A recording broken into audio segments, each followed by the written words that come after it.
hari ini kita akan bersama-sama ya belajar Alkitab untuk bahan sermon 15 Oktober 2023 dalam kitab Matius 22 ayat 1 sampai dengan ayat 14. Kita bersama dengan kedua narasumber kita, ada Pendeta Agnes dan juga Pendeta Hendrik. Dia tuh sana Bang sini.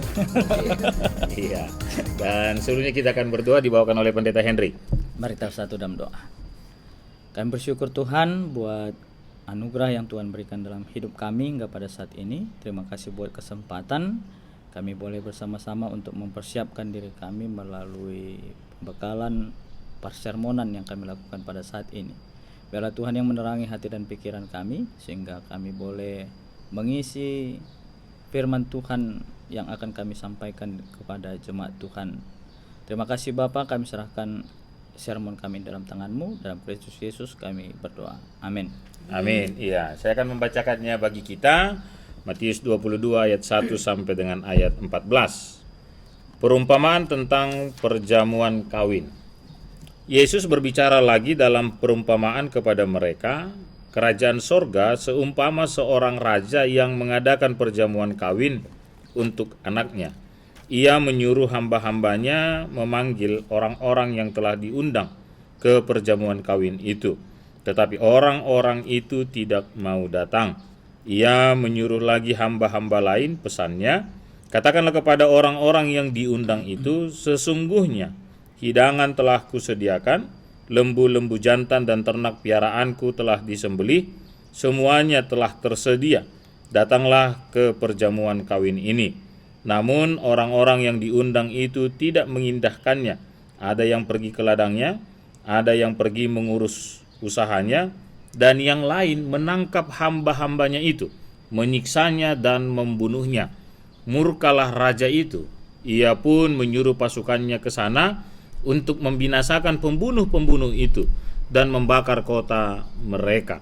Sesudah itu ia berkata kepada hamba-hambanya, perjamuan kawin telah tersedia, tetapi orang-orang yang diundang tidak layak untuk itu. Karena itu pergilah ke persimpangan-persimpangan jalan dan undanglah setiap orang yang kamu jumpai ke perjamuan kawin itu. Lalu pergilah hamba-hamba itu dan mereka mengumpulkan semua orang yang dijumpainya di jalan-jalan, orang-orang jahat dan orang-orang baik, sehingga penuhlah ruang perjamuan kawin itu dengan tamu. Ketika raja itu masuk untuk bertemu dengan tamu-tamu itu, ia melihat seorang yang tidak berpakaian pesta. Ia berkata kepadanya, kawan, bagaimana engkau masuk kemari tanpa mengenakan pakaian pesta? Namun orang itu diam saja. Lalu kata raja itu kepada pelayan-pelayannya, ikatlah kaki dan tangannya, dan campakkanlah orang itu ke dalam kegelapan di luar. Di sanalah akan terdapat ratapan dan kertak gigi, sebab banyak yang dipanggil, tetapi sedikit yang dipilih. Amin. Demikian firman Tuhan ya. Somasa ya dalam kitab Matius 22 ayat 1 sampai 14 dengan tema banyak yang terpanggil namun sedikit yang terpilih. Saya akan membatasinya seperti yang disebutkan pada ayatnya yang kedua. Kerajaan surga seumpama seorang raja yang mengadakan perjamuan kawin untuk anaknya. Sehingga kedua narasumber kita akan senantiasa mengarahkan percakapan kita dari latar belakang sampai nantinya menjadi sebuah refleksi bagi setiap somasa tentang kerajaan sorga yang disiapkan bagi kita semua. Ya, shalom, apa kabar Bang Hendrik? Halo. Pendeta Agnes? Halo. Iya. Mungkin diawali dengan latar belakang penulisan atau apa yang melatar belakangi perumpamaan ini disampaikan oleh Yesus pada saat itu. Mungkin dimulai dari Pendeta Agnes. Ya, shalom untuk kita semua ya. Salam sehat, salam sukacita. Amin. Jadi memang menarik sekali apa yang kita akan kaji dan bahas pada saat ini, bahwa ketika saya melihat perumpamaan tentang perjamuan kawin ini, mungkin saya akan memulainya dengan ketika Yesus masuk ke kota Yerusalem dengan mengendarai seekor keledai, di mana dia dielu-elukan di situ. Artinya kita melihat ada penggenapan nubuatan Zakaria, Yesus disambut oleh banyak orang. Jadi peristiwa tersebut menunjukkan dengan jelas identitas Yesus sebagai anak Allah. identitas Yesus sebagai Mesias. Ya. Kemudian ketika dia sampai di Yerusalem, apa yang dilakukan oleh Yesus? Dia mengusir orang yang berjual beli di Bait Allah. Jadi ini juga merupakan penggenapan dari Yesaya dan Yeremia untuk memulihkan ibadah yang sepatutnya bagi pemerintahan Allah yang sudah hadir di bumi itu, di bumi ini gini ya. Kemudian Yesus juga melakukan tanda, dia menyembuhkan orang buta dan orang timpang di Bait Allah. Jadi dia menggenapi nubuatan Mika yang menandakan Tuhan hadir sebagai Raja Sion dan merangkul orang-orang yang ditolak oleh tatanan dunia. Jadi melalui peristiwa ini Yesus menunjukkan memang kepada orang yang banyak, termasuk orang Yahudi, imam-imam kepala dan ahli-ahli Taurat, bahwa pemerintahan Allah yang selama ini dilambangkan oleh Bait Allah sekarang sudah terjadi secara nyata melalui kehadiran Yesus itu. Nah, ternyata tindakan Yesus setelah dia masuk ke Yerusalem ini menjadi pemicu. Jadi ini pemicunya. Ini menjadi pemicu, maka mulailah imam-imam kepala ahli Taurat menentang. Jadi ada pertentangan. Bagaimana tentang otoritas Yesus itu? Bagaimana dia sebagai anak Allah? Bagaimana dia sebagai Mesias? Nih mulai pertentangan. Jadi untuk menjawab ini, untuk menjawab pertentangan itu, pertanyaan-pertanyaan, isu-isu yang berkembang pada saat itu, Yesus menjawabnya dengan 3 perumpamaan sebenarnya ya. Kalau kita melihat di pasal sebelumnya ya, di pasal 1. Perumpamaan tentang kebun anggur, perumpamaan tentang 2 orang anak, lalu perumpamaan tentang perjamuan kawin. Jadi mungkin itu bisa menjadi latar belakang kenapa ya harus diangkatkan perumpamaan tentang perjamuan kawin ini yang fokusnya itu nanti kepada kerajaan Allah dan anaknya itu sebagai apa tadi abang bilang? Kerajaan sorga itu seorang raja yang mengapakan dan anaknya. Jadi kawin. Mungkin itu yang bisa saya gambarkan tentang latar belakangnya. Latar belakang ini ya, perumpamaan ini dari Pendeta Hendrik. Iya, yang menarik ya di dalam pengajaran Yesus. Kalau kita melihat di dalam konteks pengajaran Yesus, Yesus sering juga memakai tentang perumpamaan ya. Perumpamaan di mana dia memakai konteks yang terjadi untuk menyampaikan apa pesan yang ingin dikatakan Yesus melalui perumpamaan dengan tujuan dia memakai perumpamaan untuk mempermudah orang yang mendengar pada saat itu untuk memahami apa pesan yang akan dikatakan Yesus pada saat itu kepada orang-orang banyak melalui perumpamaannya. Nah, selain tadi yang sudah dikatakan Kakak Pendeta Agnes tentang latar belakang ketika Yesus masuk ke Yerusalem, ada pertentangan yang terjadi sehingga Yesus ingin menjelaskan tentang makna kehadiran dia. Jadi kalau kita melihat di dalam konteks pengajaran Yesus juga memakai misalnya dia melakukan mukjizat kan gitu kan.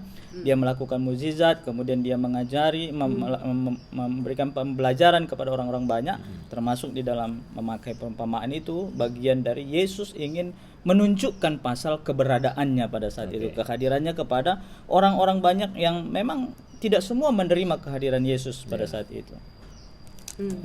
Jadi ada situasi sosial politik juga yang terjadi pada saat itu tentang Yesus dalam makna kehadirannya dan juga hubungan sosialnya dengan orang-orang yang ada di sekitarnya ya.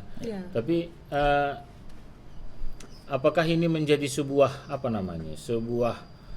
teguran yang mau disampaikan oleh Yesus lewat perumpamaan ini kepada banyak orang? Karena kan akhirnya percakapan ini diawali mulai dari ayat 3 dan berikutnya adalah boleh dikatakan penolakan misalnya, atau tidak ingin tahuan ya, masa bodoh kira-kira begitu oleh banyak orang, bukan hanya satu tapi semua yang diundang ya. Dari ayat 3, 4, 5 tidak ada disebutkan satu pun yang memberikan respon positif terhadap undangan dari orang yang membuat pesta perkawinan tadi, atau dalam hal ini boleh dikatakan tidak ada 1-2 orang pun yang memberikan respon positif terhadap kerajaan sorga tadi kalau kita hubungkan dengan ayat 2.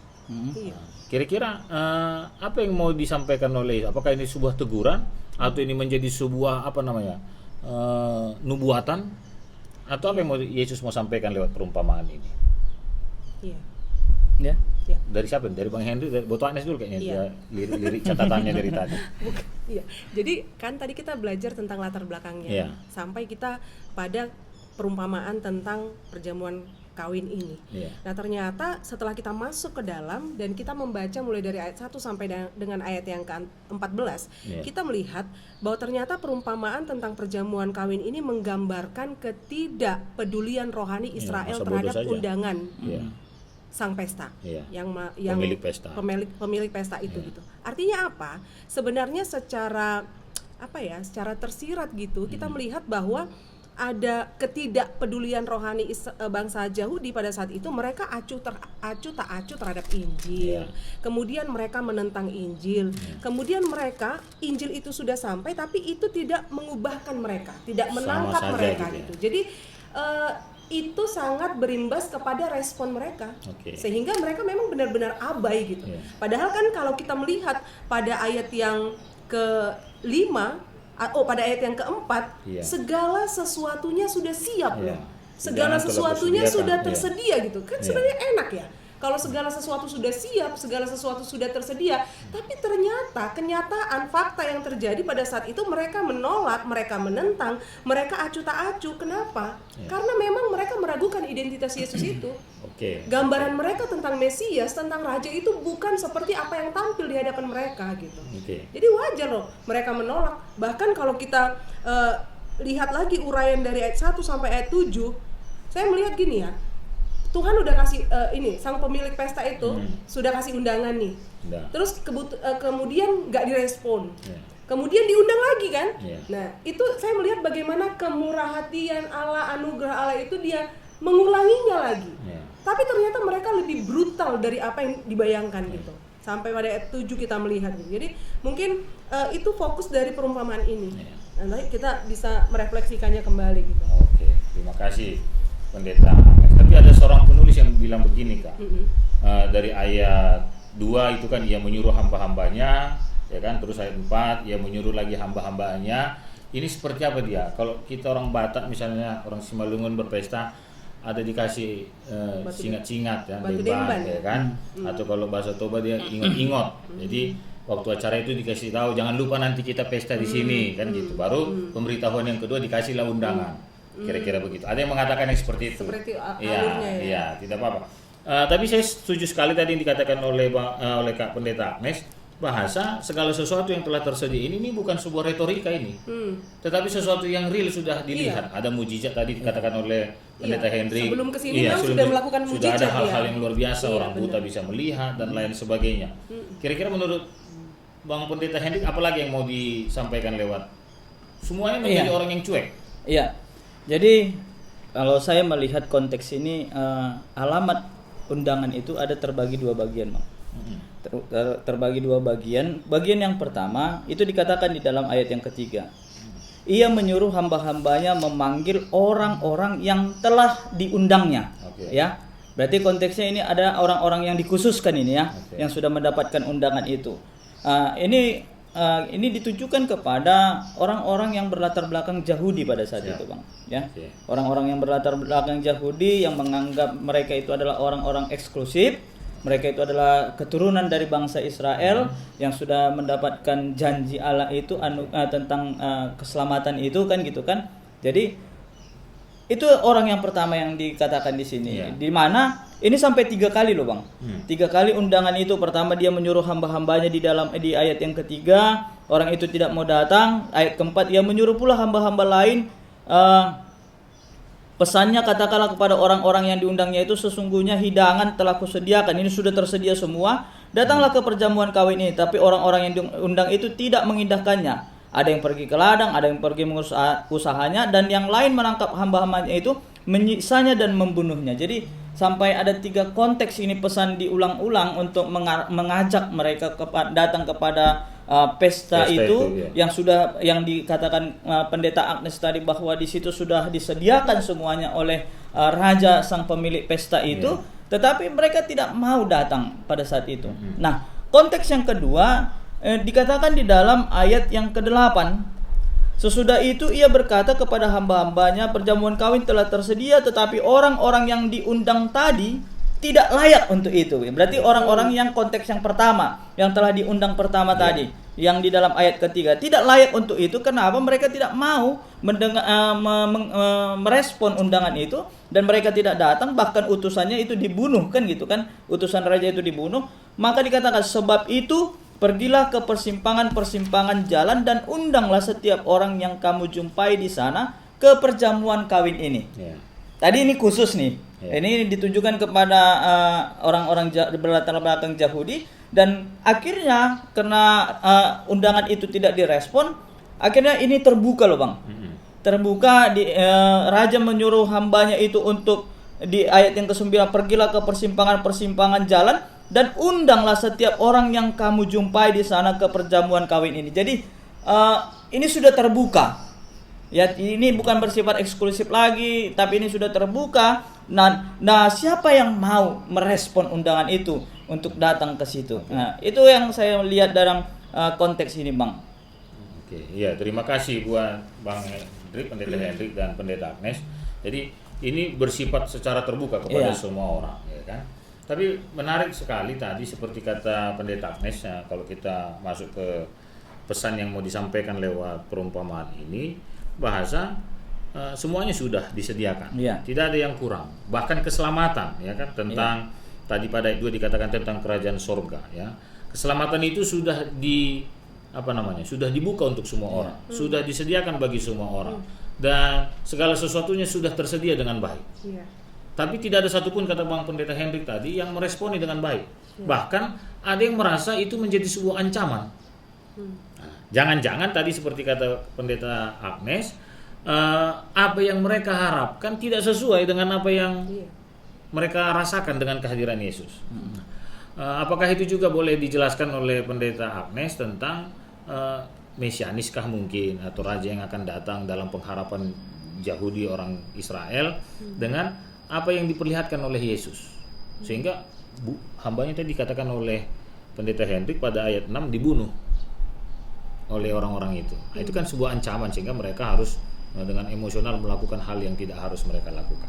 Apakah ada informasi tambahan yang Pendeta Agnes mau sampaikan bagi Somasa? Iya, saya hanya memikirkan seperti ini ya. Maksudnya tentang gambaran kehadiran Yesus, kedatangan Yesus itu memang di luar dari apa yang mereka harapkan. Prediksinya tidak seperti itu.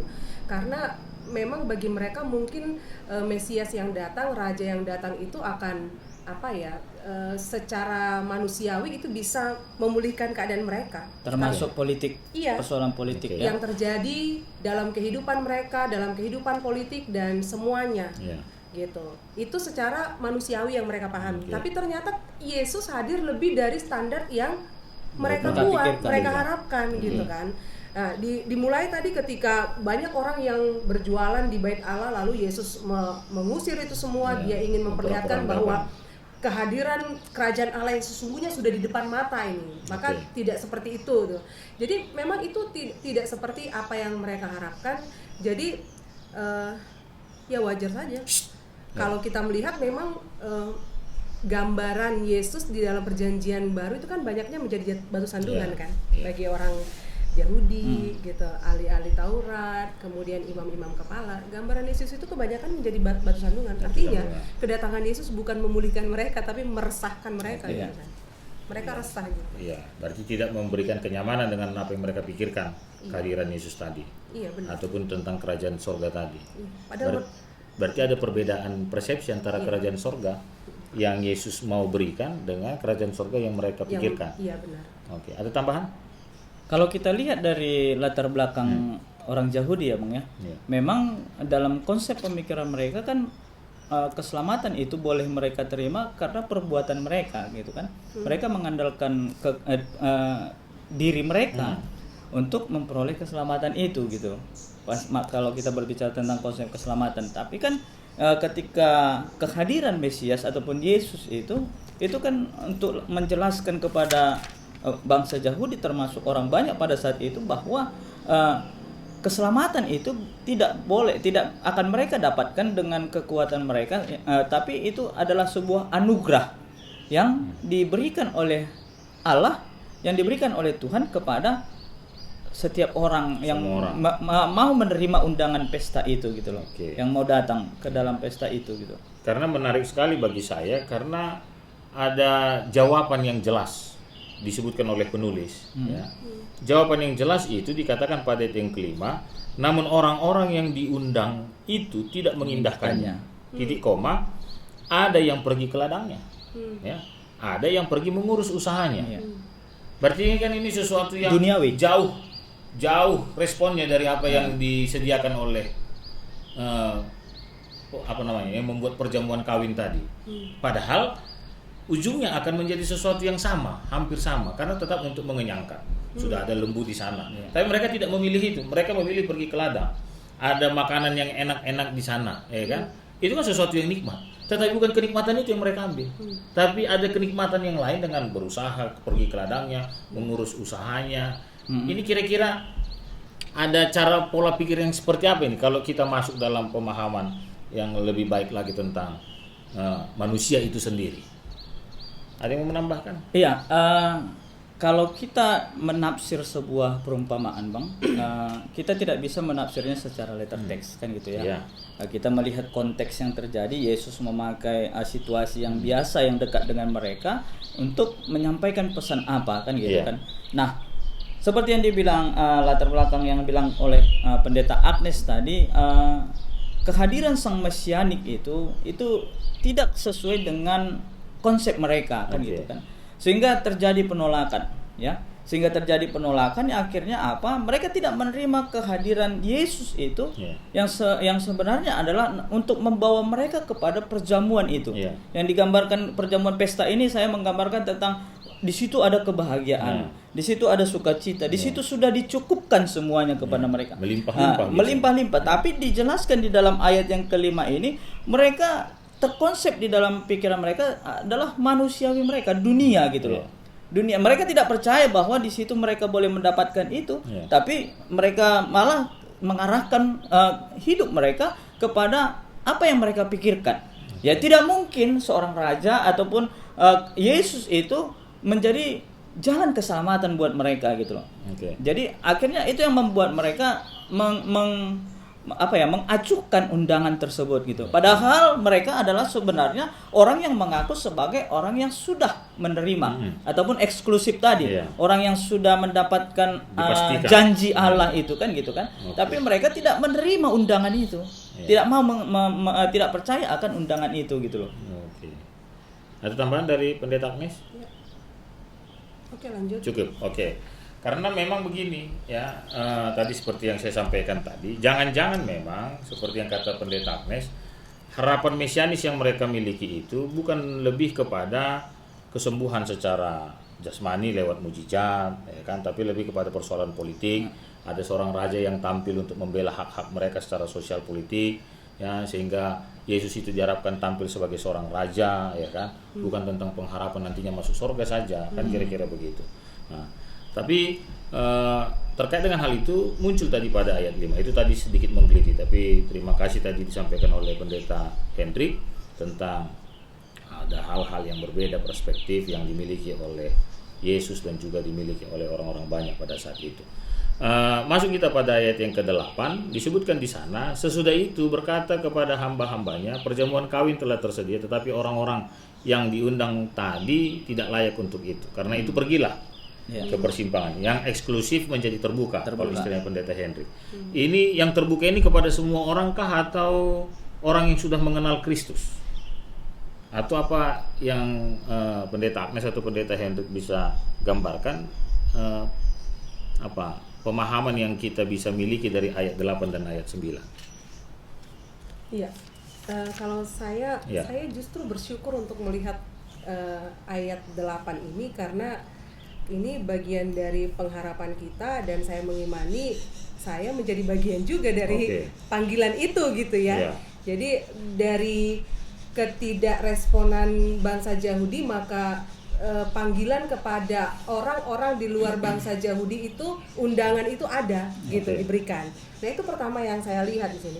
Kemudian dari hal ini juga saya boleh memahami bahwa ternyata menjadi bagian dari perjamuan kawin, menjadi bagian dari pesta itu, ternyata tidak hanya membutuhkan respon yang baik, tetapi juga membutuhkan tindakan yang benar. Itu Ya. nanti kita lihat bagaimana pada akhirnya ada berbicara tentang pakaian Yang pesta, kemudian dipanggil dan dipilih gitu. Ya. Nah, tapi kembali kita melihat bahwa undangan ini, ketika undangan itu terbuka kepada semua orang, di sini disebutkan mereka mengumpulkan semua orang loh. Artinya tidak ada lagi pilih-pilih ya. Ya. Tidak ada lagi di situ. Ayat 10 ya Kak ya. Iya, tapi nanti ini tentu berbeda dengan apa yang disebutkan pada ayat 14, sedikit yang terpilih gitu. Oke ya. Kemudian yang dijumpainya pertama di jalan.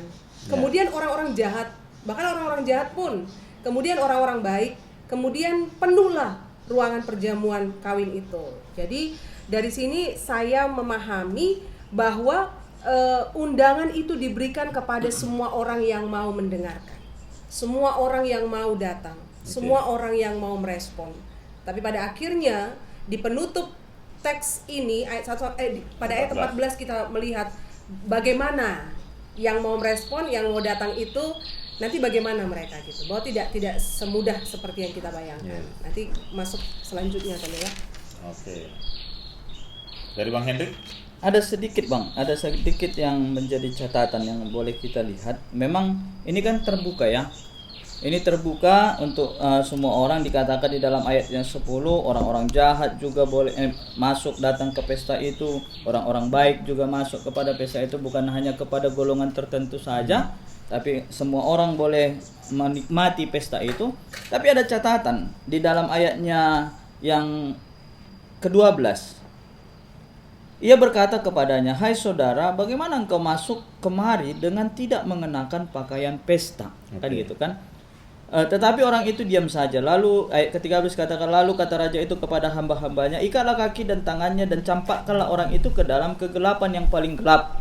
Di sanalah akan terdapat ratap dan kertak gigi. Berarti dengan kata lain, dia akhirnya tidak ikut di dalam Pesta itu. menikmati pesta itu gitu loh. Ada dikatakan di sini ayat yang ke-12 pakaian pesta.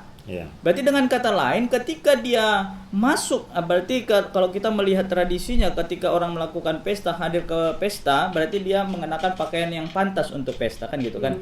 Sama juga kalau ke gereja Bang, ke gereja, datang ke gereja, ya pakailah pakaian yang pantas ke gereja. Bukan masalah secara konteks pakaiannya, tapi apakah itu layak atau tidak layak, itu satu yang mau kita lihat. Tapi yang kedua yang lebih dalam yang mau kita lihat di sini adalah, ini berbicara tentang kehidupan yang baru. Bukan berarti orang yang jahat itu dikatakan di sini tetap dengan kejahatannya ikut menikmati pesta itu, tapi dia memakai pakaian yang baru. Kenapa? Latar belakang teksnya ini kan tadi ini eksklusif. Ini terbuka untuk umum, dengan kata lain terbuka untuk umum. Ini siapa saja yang menerima undangan itu boleh menikmati pesta itu. Tapi dengan catatan, kalau kita lihat di sini bagaimana orang yang menikmati pesta itu adalah orang yang mau mengenakan pakaian barunya, meninggalkan pakaian lamanya atau membuang pakaian lamanya. Dengan kata lain, menerima undangan itu. Apa undangan itu Bang? Aku adalah jalan keselamatan dan hidup. Tidak ada satupun yang sampai kepada Bapa kalau tidak melalui aku. Kan itu undangan itu, kan itu pernyataan Yesus. Nah, disitulah ketika kita tidak menerima undangan itu, maka akhirnya apa dikatakan di sini? Dia akan dicampakkan. Jadi memang ini terbuka untuk umum. Tapi keselamatan itu ada satu yang dikatakan di sini, bahwa dia harus mengenakan pakaian baru. Apa itu? Iman. Identitasnya. Iya. Oke. Luar biasa sekali semangatnya menjelaskan itu ya kan, sampai harus berputar-putar otaknya. Oke. Terima kasih buat Pendeta Hendrik dan Pendeta Agnes. Dengan kata lain, berarti sebuah keuntungan tadi bagi Pendeta Agnes dan juga kita semua somasa, karena akhirnya undangan kerajaan sorga itu tentang keselamatan itu dibuka untuk semua orang. Saya sebagai orang-orang jahat, Pendeta Hendrik sebagai orang-orang baik, disebutkan pada ayat 10. Ya, sampai saat ini saya masih orang-orang jahat ya. Tapi diberikan undangan itu. Diberikan undangan itu. Sehingga itu rasa syukur tadi yang harus saya syukuri dan kita syukuri ya, lewat Pendeta Agnes tadi disampaikan bagi kita. Dan tadi disampaikan oleh Pendeta Hendrik, sebuah identitas baru dengan pakaian pesta. baru. Itu kan identitas sebagai pengikut Kristus. Iya. Apakah saya orang jahat, orang baik, tapi kita adalah sama-sama pengikut Kristus. Jadi itu hal yang harus kita syukuri hari-hari ini.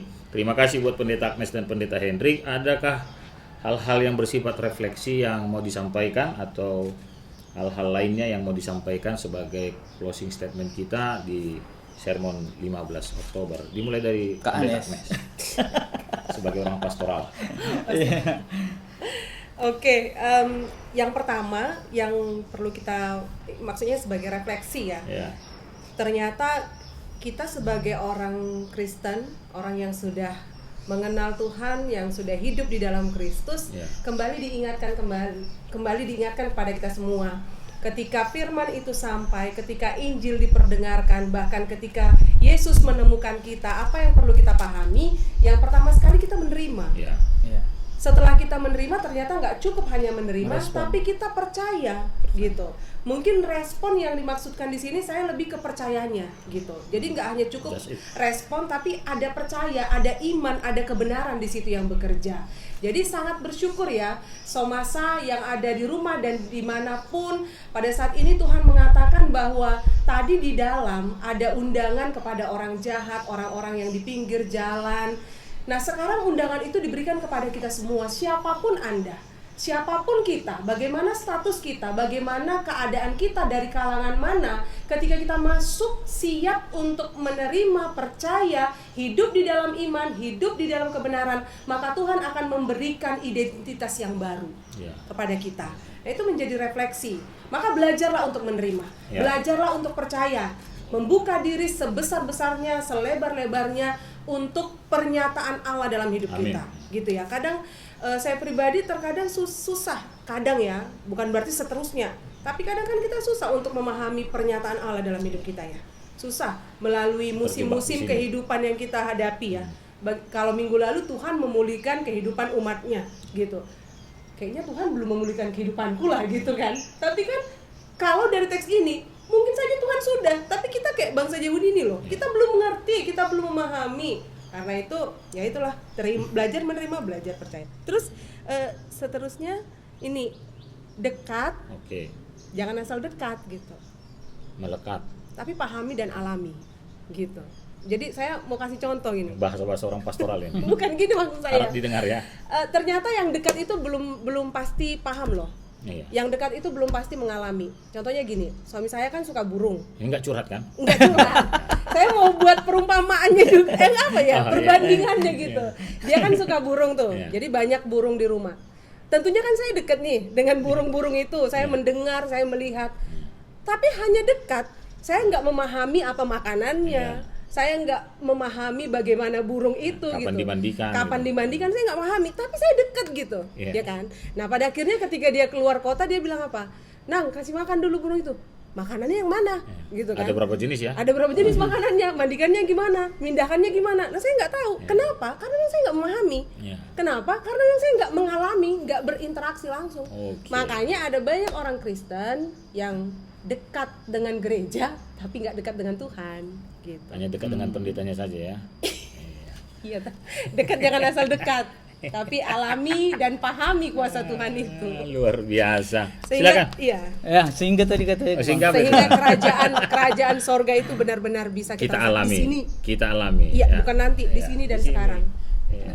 Silakan Bang Hendrik. Iya, sebenarnya sudah dalam sih aplikasinya sudah Dalam langsung burung tadi ya. Iya, masalah burung tadi ya. Tapi tidak sedikit juga orang yang menolak panggilan pesta itu, panggilan Allah itu. Semua menolak. Tidak sedikit juga kan gitu kan. Tapi nggak semua juga lah Bang. Ada orang yang akhirnya masuk ke dalam pesta itu dikatakan firman Tuhan kan gitu kan.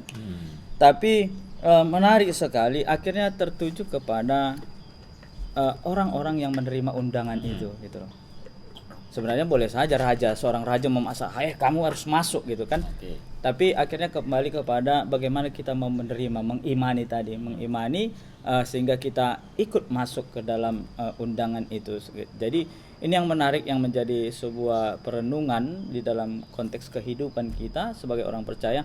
Luar biasa loh sebenarnya. Panggilan ini yang dikatakan ketika kita masuk ke dalam pesta itu dikatakan bagaimana suasana pesta ya. Kalau ada orang pesta di sini konteksnya bernyanyi, sukacita kan gitu kan, makan makanan enak. Pokoknya kenikmatan itu ditunjukkan di situ, kebahagiaan, sukacita, malas nyuhur katanya kan gitu kan. Itu digambarkan di situ. Tetapi yang boleh kita lihat di dalam konteks ini, kenapa ada orang yang tidak mau merespon panggilan itu gitu loh. Tadi sudah kita boleh melihat dari latar belakangnya, tidak sedikit juga orang yang tidak merespon panggilan itu, tapi ketika dia tidak merespon panggilan itu, maka dia tidak akan menikmati pesta itu. Itu yang menjadi satu catatan penting. Kalau kita merespon panggilan itu, maka disitulah kita menikmati suasana pesta itu. Jadi ini bukan hanya berbicara tentang surga nanti, tapi ini konteks sekarang juga, Bang. Ketika kita mengimani, mendengarkan panggilan Tuhan, mengimani dan mendengarkan, merespon tadi ajakan Tuhan di dalam konteks kehidupan kita, maka sukacita itu boleh kita rasakan sekarang sebenarnya. Ya, sukacita itu boleh kita rasakan sekarang, dan kebahagiaan itu boleh kita nikmati sekarang. Nah, itulah yang yang boleh menjadi perenungan kita. Kita dipanggil, kita dipanggil untuk masuk ke dalam pesta itu. Dan ketika kita masuk dalam pesta itu, ada kenikmatan yang luar biasa, ada sukacita yang luar biasa, ada damai sejahtera yang luar biasa. Mari kita merespon panggilan itu, Bang. Ya, terima kasih buat Bang Lagi Hendrik. boleh nggak? Boleh Kak, 3 lagi. Dua lagi boleh, Kak. Ya, tergantung kameramen itu, Kak. Iya, jadi satu lagi mungkin ya, supaya nanti saya bisa tidur dengan nyenyak. Ya, silakan. Satu lagi menjadi refleksi, jangan salah kostum.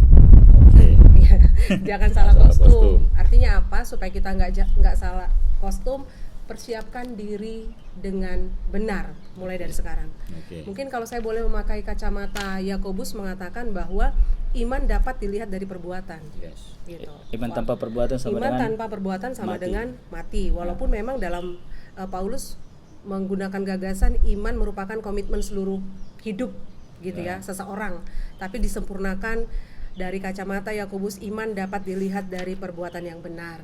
Maka supaya tidak salah kostum, mari persiapkan diri mulai dari sekarang ketika kita mendengarkan firman ini, sehingga apa? Kita mampu memberikan respon yang benar dan tindakan yang benar terhadap undangan Allah dalam kehidupan kita.